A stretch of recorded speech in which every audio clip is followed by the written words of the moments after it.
গণসুৰক্ষা পাৰ্টিৰ পৰা তেখেতে আমাৰ দলত জইন কৰিব আজি Gautam Choudhury, Ranjan Medhi GSP,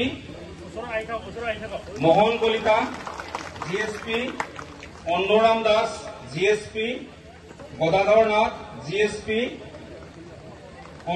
Anand Nath GSP, Jayanta Nath GSP, Nayan Nath GSP, Jiten Nath GSP, Binay Nath GSP, Nayan Das GSP, Dwijen Nath GSP,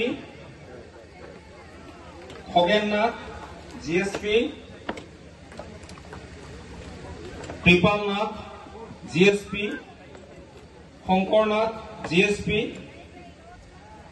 Gargeswar Nath GSP, Champak Nath GSP, Ajay Nath GSP, Dhaneswar Nath GSP, Nilambar Nath GSP আৰু নিতু বৰ্মন। আমি আটাইকে ধন্যবাদ জনাইছো। অহা দিনত আমাৰ বিপিএফ দলৰ হৈ তেখেতসকলে আমাৰ দলৰ নীতি আদৰ্শ মানি কাম কৰি যাব বুলি আশা ৰাখি তেখেতসকলক আমাৰ দলত আঁকোৱালি লৈছো। তো আমাৰ আজিৰ জইনিং প্ৰগ্ৰেম ইয়াতে সমাপ্ত কৰিছো।